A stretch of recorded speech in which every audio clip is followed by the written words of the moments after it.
हम आए दिन सुनते हैं कि दुनिया भर के अरबपति लोगों ने हजारों करोड़ का लोन ले रखा है और वो दिन पे दिन और अरबपति होते जा रहे हैं, जबकि एक आम आदमी लोन के कर्जे में डूबा हुआ है और दिन पे दिन गरीब होता जा रहा है। तो आज के इस वीडियो में इसी चक्रव्यूह को हम समझेंगे कि आखिर वो क्या चक्रव्यूह है जिसकी वजह से एक आम इंसान दिन पे दिन कंपाउंडिंग की वजह से और ज्यादा गरीब होता जा रहा है या फ्यूचर में और ज्यादा गरीब हो जाएगा, जबकि एक अरबपति इंसान, एक बिजनेसमैन और ज्यादा अमीर होता चला जाता है। इस वीडियो की शुरुआत में सबसे पहले देखते हैं किस प्रकार अरबपति लोग हजारों करोड़ का कर्ज लेकर भी अमीर होते जा रहे हैं।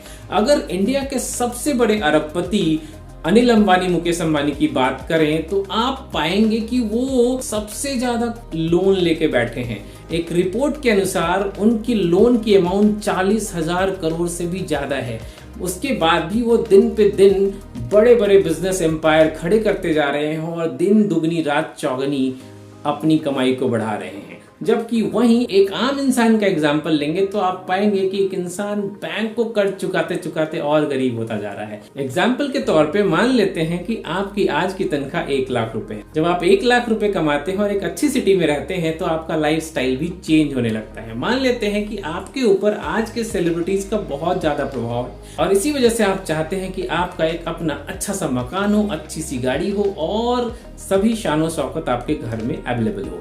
तो अगर आप 1 लाख रुपए कमा रहे हैं तो सबसे पहली ख्वाहिश इंसान की होती है कि उसका अपना एक खुद का घर हो। और जब आप घर खरीदने जाते हैं तो सैलरी की वजह से आपको लोन इजीली मिल जाता है। जब आप लोन के लिए जाएंगे बैंक आपको लोन अप्रूव कर देगा और 50-55 हजार रुपए आपके हर महीने लोन के EMI में जाने लगेंगे। अगर आप 1 लाख रुपए कमाते हैं और 50 से 55 हजार रुपए आप सिर्फ लोन में पे करने लगते हैं तो आपकी कमाई रह जाती है सिर्फ 45 हजार रुपए। उस 45 हजार रुपए में आपके घर का खर्च 30 से 35 हजार रुपए मंथली का होता है, यानी कि आपके हाथ में बमुश्किल 10,000 रुपए बच पाते हैं महीने के अंत में।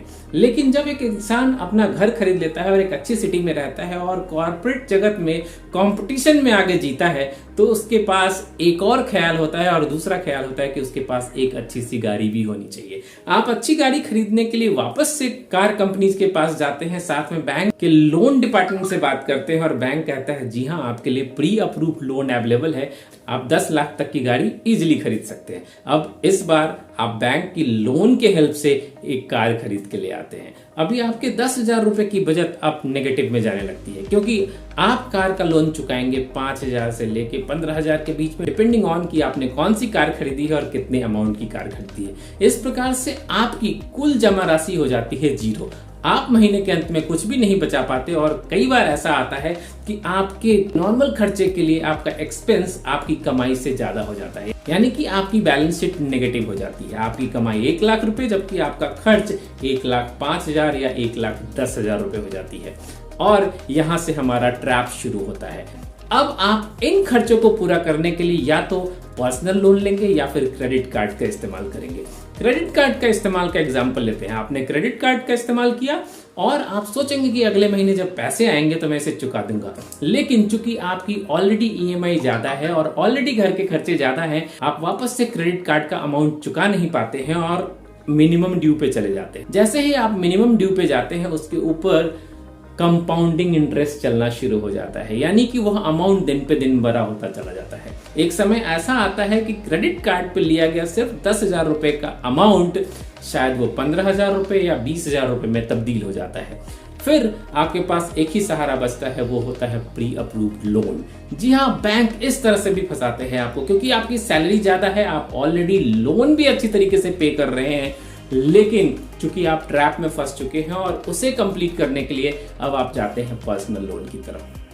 पर्सनल लोन लेने में कोई बुराई नहीं है तब तक जब तक कि उस पर्सनल लोन को चुकाने के लिए आपके पास सरप्लस बजट हो। अभी आप तब पर्सनल लोन ले रहे हैं जब आपके पास बजट नेगेटिव में है। आप ऑलरेडी कार की EMI पे कर रहे हैं, घर की EMI पे कर रहे हैं, घर के खर्चे खत्म करने के बाद क्रेडिट कार्ड पे चल रहे हैं। और अब आया ट्रैप का चौथा हिस्सा, आपने ले लिया पर्सनल लोन। उस पर्सनल लोन से आप क्रेडिट कार्ड का लोन पूरा करते हैं, क्रेडिट कार्ड का बिल भरते हैं, उस पर्सनल लोन से आप घर के खर्चे चलाना शुरू करते हैं और यहाँ से शुरू हो जाता है ट्रैप।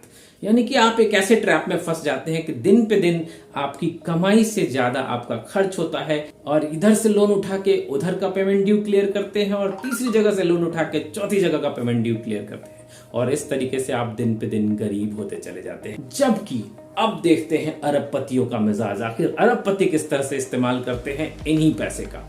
अरबपति कभी भी अपनी कमाई से ज्यादा खर्च नहीं करते, पहली बात। और दूसरी बात, वो कभी भी लोन का इस्तेमाल घर के खर्चों के लिए नहीं करते, वो बड़े बिजनेस बनाते हैं। एग्जाम्पल के तौर पे, आज के डेट में आपको एक बिजनेस शुरू करना है। मान लेते हैं कि आपको एक कारखाना शुरू करना है, और छोटे से कारखाने को बनाने के लिए आपको 10 लाख रुपए की जरूरत है। एक बड़ा व्यापारी इस तरीके से करता है कि उसके सारे सेटअप का कोटेशन बनाता है, कोटेशन बनाने के बैंक में लोन अप्लाई करता है, बैंक से लिए गए लोन से वो सारा सामान खरीद के लाता है, यानी कि खुद का पैसा नहीं लगाना होता है।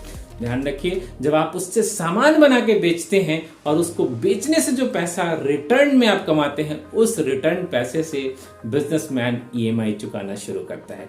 जी हाँ, इसमें भी बहुत सारे लोग असफल होते हैं, लेकिन सच्चाई ये है कि अरबपति लोग कभी असफल नहीं होते, हमेशा कैलकुलेटेड लोन लेते हैं, और जिस सामान के बनिस्पत बैंक ने आपको लोन दिया होता है, वो सामान के सारे पेपर बैंक के पास होते हैं। अधिक से अधिक बुरी स्थिति में बैंक उन सामान को कब्जे में ले लेता है, लेकिन आप कभी भी नेगेटिव में नहीं जाते हैं, क्योंकि आप एसेट के लिए लोन लेते हैं, और उस लोन के लिए बैंक इजीली आपको पैसा दे देता है, क्योंकि बैंक को पता होता है कि एसेट वैल्यू के अकॉर्डिंग वो आपको लोन दे रहा है, और जरूरत पड़ने पे वो सामान को जब्त कर सकता है। तो इससे हमें कंक्लूजन मिलता है कि आप लोन लेके अरबपति बन सकते हैं, बशर्ते कि उससे पॉजिटिव इन्वेस्टमेंट किया जाए। चलिए आपको पॉजिटिव इन्वेस्टमेंट का एग्जांपल देता हूं। जैसा कि आप सैलरी से कमाए गए पैसे पे घर खरीदते हैं, तो 55,000 रुपए पर मंथ आप अपनी जेब से सैलरी से निकाल के बैंक को देते हैं। आपको दिमाग लगाना है कि घर खरीदते समय आपके घर से आने वाला रेंट या फिर घर में रहने की वजह से बचने वाला पैसा, दोनों ही आपके द्वारा दिए गए ईएमआई से ज्यादा होना चाहिए। एग्जाम्पल के तौर पे मान लीजिए कि आज के डेट में आप एक ऐसे घर में रहते हैं जिसका किराया 25,000 रुपए देते हैं, और आपने जो घर खरीदा है उस घर की कीमत अगर 2 करोड़ रुपए है, तो उसका किराया भी 50, 55 या 60,000 रुपए हो सकते हैं। आपकी ईएमआई अगर 55,000 रुपए है, तो कम से कम 60,000 रुपए किराए के रूप में आना चाहिए, ताकि आप 5,000 रुपए सरप्लस में हो, माइनस में नहीं हो। आप अपनी जेब से सैलरी से उसको ना चुकाएं, बल्कि किराएदार से लिए गए पैसे से उसे चुकाएं।